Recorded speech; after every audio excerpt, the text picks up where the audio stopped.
Hi everyone, welcome back to study IQ channel. आज हमारी UPSC mains answer writing practice में हम GS 1 का एक क्वेश्चन ले रहे हैं which is relevance of teachings of Buddha. Buddha के टीचिंग की, बुद्धा ने जो नॉलेज हम लोगों में शेयर करा था उसका आज मॉडर्न टाइम्स में क्या रेलेवेंस है, इस बारे में डिस्कस करेंगे। सो यूपीएससी जनरली इस तरह के क्वेश्चंस पूछती है, जैसे वो पूछेगी कि गांधी की जो टीचिंग्स हैं उनका आज में क्या है, स्वामी विवेकानंद के बारे में पूछ सकती हैं। सिमिलरली महावीर, भगवान महावीर के बारे में पूछा जा सकता है, बुद्धा के बारे में पूछ लिया गया है। इस तरह के क्वेश्चंस बहुत ही फ्रीक्वेंटली आते हैं और इसमें हमेशा यही रहता है, जैसे गांधी जी के बारे में 2-3 बार इस तरह का क्वेश्चन पूछा गया है कि उसका आज में क्या रेलेवेंस है, आज में क्या इम्पैक्ट होता। तो ये आप जब भी किसी महान पर्सनालिटी के बारे में पढ़ो तो उनकी टीचिंग्स को हमेशा करंट के साथ रेलेवेंट भी करके लिखा करो कि करंट में आज कितनी उनकी सही बातें हैं। तो इस बारे में आज हम डिस्कस करेंगे। तो यहाँ पे बुद्धा का एक बहुत ही खूबसूरत कोट भी दिया हुआ है, the mind is everything, what you think you become. दिमाग सब कुछ है आपका, जो आप सोचते हैं आप वो बन जाते हैं। और इसीलिए हमेशा बोलते हैं कि पॉजिटिव सोचना चाहिए। यू शुड थिंक कि आपका गोल क्या है। हमेशा दिमाग में एक लॉ ऑफ अट्रैक्शन रखना चाहिए कि because you will become what you are thinking one day. Somehow ये आपके आसपास के सर्कमस्टेंसेस को, आपके थिंकिंग प्रोसेस को एंड हेंस आपके एक्शंस पे रिप्लिकेट होता है। So this is why always be very positive. आपका जो भी एम है, जो भी गोल है, उसको हमेशा दिमाग में रखना चाहिए and one day definitely you will become what you want to become. Okay, इस ज्ञान के साथ में आगे चलते हैं। मेरा नाम संतोष है। आप मुझसे जुड़ना चाहते हैं तो little_simple_ बुद्धा पे सर्च करके आप इंस्टाग्राम या टेलीग्राम पे मुझसे जुड़ सकते हैं। इसके साथ ही इस क्वेश्चन का पीडीएफ भी आपको मेरे टेलीग्राम से मिल जाएगा, आप यहाँ से डाउनलोड कर सकते हैं। Let's come to the question. 2020 में क्वेश्चन आया था, What teachings of Buddha are most relevant today and why? Buddha की ऐसी कौन सी टीचिंग्स हैं जो आज सबसे ज्यादा रेलेवेंट है और क्यों? 2 क्वेश्चंस हैं। पहले तो ये बताना है कि भाई ये टीचिंग्स हैं जो रेलेवेंट हैं। उसके साथ ही में 1 के साथ में ही आंसर करेंगे हम 2 का। क्यों? क्योंकि देखो ये क्यों जिसमें आता है ना बहुत ही और इसमें तो सीधा पूछा है कि जैसे ऑप्शन ए सही है क्यों, तो आप लिखोगे ऑप्शन ए सही है इसलिए। ठीक है, right, you getting my point. तो इसमें हम ऐसे ही लिखेंगे जैसे हम एक टीचिंग के बारे में बताएंगे और उसके बाद में बताएंगे कि why it is relevant in the modern world. इस बारे में हम बात करेंगे। ओके, सो बुद्धा जो है like one of the 4 major religions हैं हमारे, बुद्धिज्म उसमें से आता है। और बुद्धा ने जो 6th सेंचुरी में बताया था, 6th सेंचुरी बीसी में जब इन्होंने बताया था, तो ये आज से बहुत साल पहले एंशिएंट टीचिंग हो गई है। लेकिन आज भी अगर आप देखोगे ना तो इट इज टाइमलेस टीचिंग्स है, क्योंकि 21st सेंचुरी के अंदर भी अगर माइंडफुलनेस के साथ में आप माइंडफुलनेस के साथ अगर आप इन टीचिंग्स को प्रैक्टिस करते हैं तो बहुत सारी कंट्रीज में या जो सोसाइटी के अंदर इश्यूज हैं वो इश्यूज वैसे ही खत्म होना स्टार्ट हो जाएंगे, क्योंकि this is about your perception, your change in perception. और बुद्धिज्म का अगर हम माने तो मॉडर्न वर्ल्ड के अंदर एक बहुत ही ज़्यादा स्पेशल रोल रहा है, क्योंकि unlike many other traditional religions, Buddhism जो है ना वो कॉन्सेप्ट ऑफ इंडिपेंडेंस पे बात करता है। ठीक है, it is very very closely associated with the fundamental notion of the modern science. बहुत ही सिंपल मेडिटेशन की बात कर लो चाहे आप, Buddha talks about the meditation. Now meditation में साइंटिफिकली बताया गया है कि किस तरीके से ये आपके मेंटल परसेप्शन को चेंज करता है, कैसे आपके दिमाग को ये शांत करता है, कैसे आपका जो इतना केयोटिक माइंड रहता है it will be like a smooth काम सी। ठीक है, तो बुद्धा की टीचिंग का कॉन्सेप्ट बहुत इंडिपेंडेंट है, एक रिलीजन से रिलेटेड नहीं है। जैसे कि आप बाकी रिलीजन में अगर देखोगे तो उनकी जो टीचिंग है उनके रिलीजन से रिलेटेड है कि आपको जैसे भगवान है, अल्लाह है, like I wouldn't say but you get my point कि इस तरीके से वो एक पूरा कॉन्सेप्ट रिलेटेड टू रिलीजन दे देते हैं। लेकिन बुद्धा की टीचिंग्स ना इन सारी चीज़ों से इंडिपेंडेंट है। Any human being, you come from any caste, you come from any gender, you come from any religion, any place, ये उस चीज़ से इंडिपेंडेंट है और ये फंडामेंटल साइंस से बहुत ज़्यादा जुड़ा हुआ है।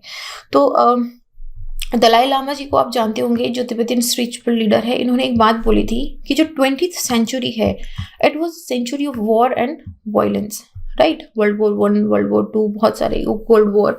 तो it was a century of war and violence. Now we all need to work to see that 21st century is of peace and dialogue.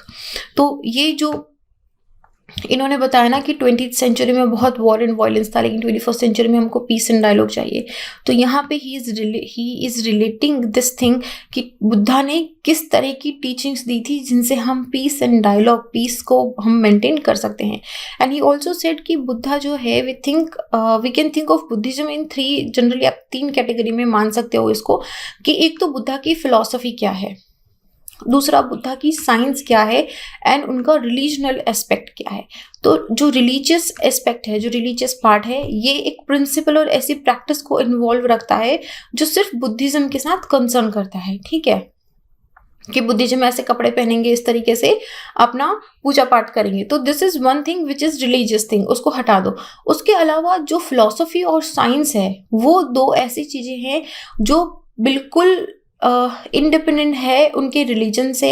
It only talk about the mind, it talk about the human emotions, and it is for everyone, it is for the greater benefit of everyone.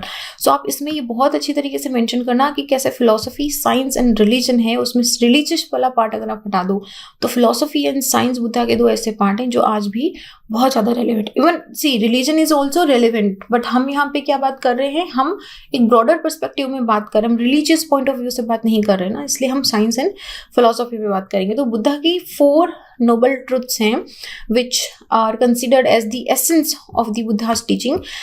In 4 principle को अगर आप समझते हो तो बुद्धा को ये सारी चीज़ें उनका मेडिटेशन बुद्धि ट्री के नीचे करते हुए समझ में आता है. लेकिन इन 4 चीज़ों को अगर हम समझते हैं ना, तो आपको फिलोसफी और साइंस में जो इंटरडिपेंडेंस है और जो इंडिपेंडेंस है वो दिखाई देगी. जैसे देखो, द ट्रुथ ऑफ सफरिंग, दुख जो उन्होंने बोला था, दुखा.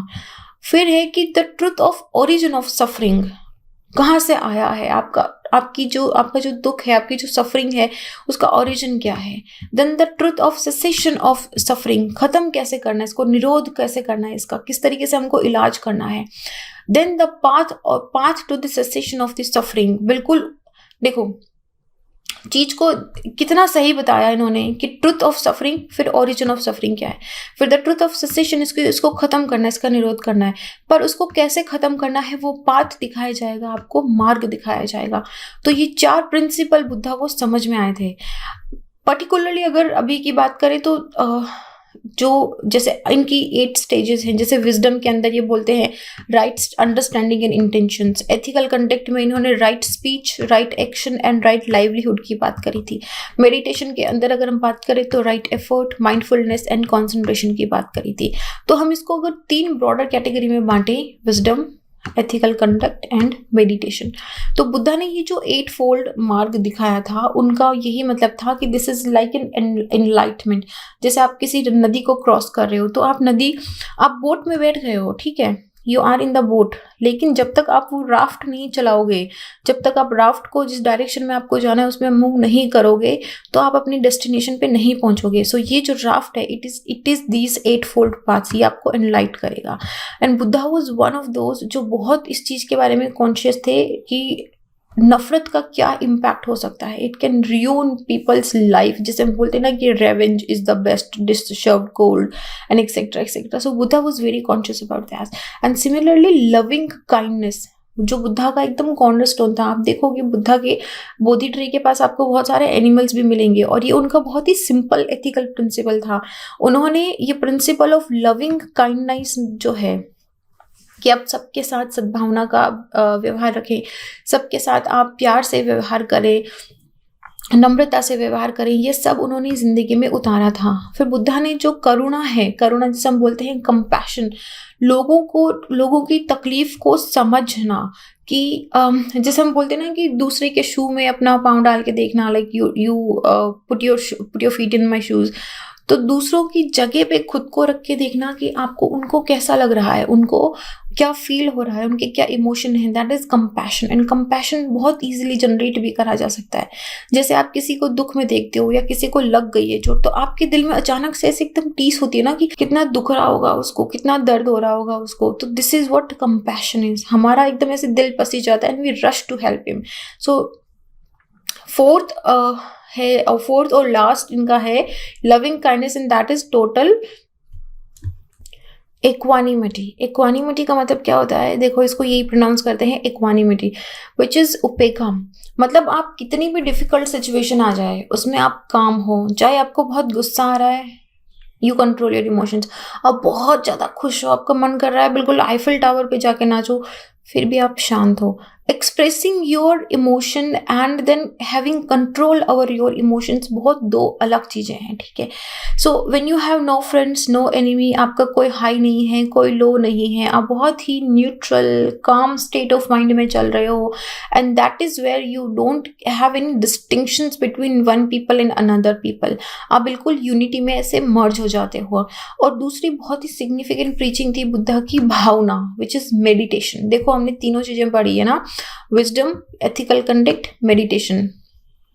भावना इज मेडिटेशन। भावना का मतलब होता है, जैसे मैंने आपको बताया ना कि expression of feeling and control on emotions दो अलग चीजें होती है। तो हम भावना में क्या करते हैं कि वी ट्रेन अवर माइंड।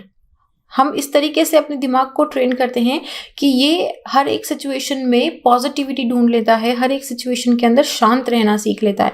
जैसे कि होता है ना कि आपको बहुत क्विकली गुस्सा आ गया, लोग बोलते हैं आपकी नाक पे गुस्सा बैठा रहता है। So this is where the meditation helps, it will make you calm. So the world itself, it means development, further development of the mind. आप अपने दिमाग का डेवलपमेंट कर रहे हो। जैसे हम जिम में जाते हैं, ठीक है, तो वी डू फिजिकल वर्कआउट और हम बॉडी बनाते हैं, लेकिन दिमाग कैसे बनाएंगे, मेडिटेशन करके, ठीक है। सो बुद्धा ने बिलीव करा था इस चीज में कि इंसान का दिमाग ही उसके सुख और उसके दुख का जड़ है, और यही उन्होंने जो उनका धम्मपद था उसके अंदर फर्स्ट लाइन ही उनकी यही थी, एक प्योर माइंड, एक ट्रेन्ड माइंड, एक वेल डेवलप्ड माइंड ऐसा दिमाग होता है जो अपनी इच्छा शक्ति को कंट्रोल कर सकता है। ऐसा दिमाग जो कभी टेंशन या बोर्डम या ये मैं बोर हो गया, मुझे समझ में नहीं आ रहा, मुझे कुछ नया चाहिए, उन सारी चीज़ों के पीछे नहीं जाता है, लेकिन अलर्ट रहेगा, अपने आप को डेवलप करता रहेगा, अपने आप को डिस्कवर करता रहेगा, और अपने आप में ज़िंदगी का क्या सीक्रेट है, लाइफ की क्या प्रॉब्लम्स हैं, रियलिटी क्या है, इन सारी चीज़ों के बारे में वो डिस्कवर करता रहेगा। And that is one of the men's greatest treasure today. अगर हम साइंटिफिकली और टेक्नोलॉजिकली जो डेवलप्ड हमारा ग्लोबल विलेज है, इसके अंदर हम देखें तो आज हमारे पास सब कुछ है। We have the easy living, we have the easy people, easy communication, लेकिन लोग अभी भी फिजिकली और मेंटली सेटिस्फाइड नहीं है। They don't have the feeling of security. मतलब आप इसको मैं ना बहुत सिंपल लैंग्वेज में बताऊंगी। आप गांव में किसी एक बहुत ही थोड़े से बुजुर्ग इंसान के पास चले जाओ, आपको उनके पास इतना कंटेंटमेंट मिलेगा ना, जैसे मतलब उनके पास मर्सिडीज नहीं होगी, बड़ी हवेली नहीं होगी, उनके पास करोड़ों के शेयर्स भी नहीं होंगे, but the happiness, the contentment, the संतुष्टि उनकी जो जिंदगी में है ना, that is something which is very hard to achieve. So यही वो बता रहे हैं कि फिजिकली मेंटली सेटिस्फाइड नहीं है लोग, और उनके पास कोई सेंस ऑफ सिक्योरिटी नहीं है। तो जब दिमाग इस चीज़ के लिए सेटिस्फाइड हो जाता है, the person is free of physical danger, आप में कोई फिजिकल डेंजर नहीं है, तो माइंड ऑटोमेटिकली एक सेफ्टीनेस का एक्सपीरियंस देना स्टार्ट कर देता है। आज की दुनिया में जब मल्टीनेशनल मल्टीपर्पज प्रोजेक्ट्स चलते हैं बहुत सारी डेवलपिंग कंट्रीज में, people are still not satisfied with, क्या करा जाए, उनको कोई कंटेंटमेंट नहीं है। ये जो क्रेविंग हो गया, ये भी ले लूँ मैं, वो भी ले लूँ, ये मुझे ये भी अचीव करना है, वो भी अचीव करना है, आज की दुनिया में ये सब सबसे इंपॉर्टेंट हो गया है। तो अगर हम इस चीज को सोचें, when one thinks to come to the modern life, one can think कि it is the greater degree of optimism and an equal degree of pessimism also.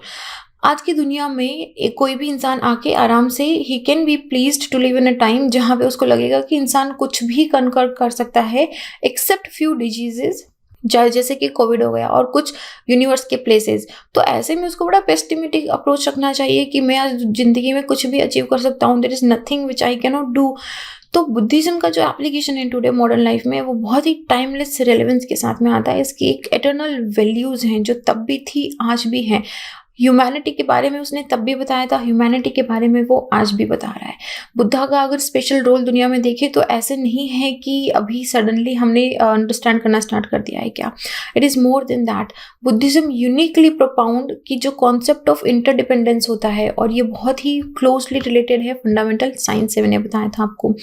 तो यहाँ पे एक बहुत ही सुंदर सा लाइन दिया हुआ था कि many of our world's problem and conflict ये अराइज होते हैं क्योंकि हम जो बेसिक ह्यूमैनिटी होती है ना उसको भूल जाते हैं। We lost sight of the basic humanity जो हमको एज अ इंसान, as a human family together bind करके रखती है। आप देख लो, मतलब छोटे से छोटा मर्डर से लेके, थेफ्ट से लेके, नेशनल वॉर से लेके, आप कुछ भी देख लो। Why it is happening? Because we have lost the touch of humanity, right. हमने ये कंसिडर करना छोड़ दिया है कि वो भी तो इंसान है, तभी तो हम गुस्सा होते हैं, उसको हार्म पहुंचाने की, उसको नुकसान पहुंचाने की कोशिश करते हैं।